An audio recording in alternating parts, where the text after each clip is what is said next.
قضا روزوں کے مسائل. فرض روزے کی قضا آئندہ رمضان سے پہلے کسی وقت بھی ادا کی جا سکتی ہے. یعنی قضا روزے کب رکھیں؟ اگلے رمضان سے پہلے. عن عائشہ رضی اللہ عنہا قالت کان یکون علی الصوم من رمضان فما استطیع ان اقضیہ الا فی شعبان متفق علیہ. حضرت عائشہ رضی اللہ تعالی عنہا کہتی ہیں مجھ پر رمضان کے روزے باقی رہتے اور میں قضا روزے شعبان سے پہلے رکھنے کا موقع نہ پاتی. اور شعبان کب ہوتا ہے؟ رمضان سے پہلے. اکثر لوگ ایسے ہی کرتے ہیں, اچھا رکھتے ہیں اور پھر اگلا رمضان آ جاتا ہے. اس سے بخاری اور مسلم نے روایت کیا ہے. فرض روزوں کی قضا متفرق طور پر یا لگاتار دونوں طرح جائز ہے. یعنی آپ چھوڑ چھوڑ کے بھی رکھ سکتے ہیں اور ایٹ اسٹریچ بھی رکھ سکتے ہیں, اکٹھے بھی. عن عائشہ رضی اللہ عنہا قالت نزلت فعدۃ من ایام اخر متتابعات فسقطت متتابعات رواہ الدارقطنی صحیح. حضرت عائشہ فرماتی ہیں روزوں کے بارے میں پہلے یہ آیت نازل ہوئی کہ قضا روزے رمضان کے علاوہ دوسرے دنوں میں مسلسل رکھے جائیں, لیکن بعد میں مسلسل روزے رکھنے کا حکم ختم ہو گیا. اسے دارقطنی نے روایت کی. اور اگر یہ حکم باقی رہتا, منسوخ نہ ہوتا, مشکل ہو جاتی. اللہ تعالیٰ کتنی آسانی کرتا ہے ہمارے لیے. قال ابن عباس رضی اللہ عنہما لا بأس ان يفرق لقول اللہ تعالی فعدۃ من ایام اخر رواہ البخاری. حضرت عبداللہ بن عباس فرماتے ہیں قضا روزے رکھنے میں الگ الگ روزے رکھے جائیں تو کوئی حرج نہیں, کیونکہ اللہ تعالیٰ کا ارشاد ہے دوسرے دنوں میں تعداد پوری کی جائے. اسے بخاری نے روایت کیا. یعنی اصل مقصود کیا ہے؟ تعداد کا پورا کرنا. مرنے والے کے قضا روزے اس کے وارث کو رکھنے چاہیے. عن عائشہ رضی اللہ عنہا قالت قال رسول اللہ صلی اللہ علیہ وسلم من مات وعلیہ صیام صام عنہ ولیہ متفق علیہ. حضرت عائشہ رضی اللہ تعالی عنہا نے کہا رسول اللہ صلی اللہ علیہ وسلم نے فرمایا ہے کہ جو شخص مر جائے اور اس پر فرض روزے رکھنے باقی ہوں تو اس کا وارث اس کی طرف سے قضا روزے رکھے. اسے بخاری اور مسلم نے روایت کیا. لیکن اگر وارث میں بھی ہمت نہ ہو تو پھر فدیہ دے دیا جائے.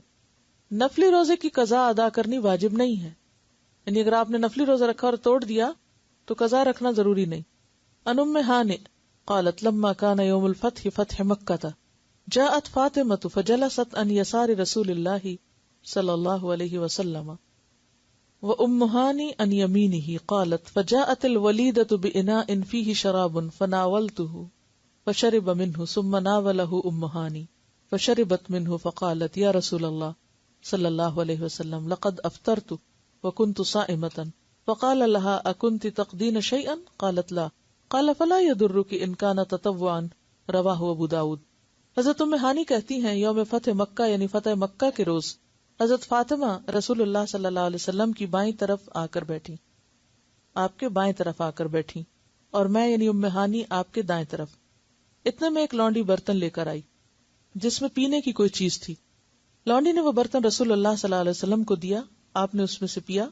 پھر وہ برتن مجھے دیا, میں نے بھی اس سے پیا اور کہا یا رسول اللہ میرا تو روزہ تھا, میں نے آپ کا جھوٹا پینے کے لیے روزہ توڑ دیا. آپ صلی اللہ علیہ وسلم نے پوچھا کیا تم نے قضا روزہ رکھا تھا؟ میں نے عرض کیا نہیں. آپ نے ارشاد فرمایا اگر نفلی روزہ تھا تو کوئی حرج کی بات نہیں, یعنی کوئی حرج نہیں, اس کی قضا دینا ضروری نہیں. ہاں اگر نظر کا روزہ ہو یا قضا روزہ رکھا اور وہ توڑے تو پھر اس کی قضا ظاہر ہے کہ دینی ہوگی, کیونکہ قضا روزہ جب تک قضا کریں گے نہیں, پورا نہیں کریں گے تو پورا ہی نہیں ہوگا. اگر کسی نے بادل کی وجہ سے روزہ قبل از وقت افطار کر لیا لیکن بعد میں یقین ہو گیا کہ سورج غروب نہیں ہوا تھا, اس صورت میں قضا واجب ہوگی. اسی طرح سحری کے وقت کھانا کھا لیا, بعد میں یقین ہو گیا کہ صبح صادق ہو چکی تھی, اس صورت میں بھی قضا واجب ہوگی, کفارہ نہیں. یعنی اگر آپ نے لیٹ سحری کھائی اور بعد میں پتا چلا او ہو یہ تو وقت گزر چکا تھا, آپ نے 6:30 کو 5:30 سمجھا, تو اس صورت میں بعد میں پھر آپ اس روزے کی قضا دیں گے. ان اسماء بنت ابی بکر رضی اللہ عنہما قالت افطرنا على عہد رسول اللہ صلی اللہ علیہ وسلم فی یوم غیم ثم طلعت الشمس قلت لہشام امروا بالقضاء قال بد من ذلك رواہ ابن ماجہ. حضرت اسماء بنت ابی بکر کہتی ہیں کہ رسول اکرم صلی اللہ علیہ وسلم کے زمانے میں ایک روز ہم نے بادل کی وجہ سے روزہ افطار کر لیا, بعد میں سورج نکل آیا, کیونکہ اس دور میں گھڑیاں تو نہیں ہوتی تھی نا کہ ٹائم دیکھتے لوگ. حدیث کے ایک راوی اسامہ کہتے ہیں میں نے ہشام یعنی دوسرے راوی سے پوچھا کیا لوگوں کو اس وجہ سے قضا کا حکم دیا گیا تھا؟ ہشام نے جواب دیا قضا کے بغیر کوئی چارہ ہے, یعنی اور پھر کیا کہا گیا, یعنی قضا ہی کروایا گیا. اسے ابن ماجہ نے روایت کی.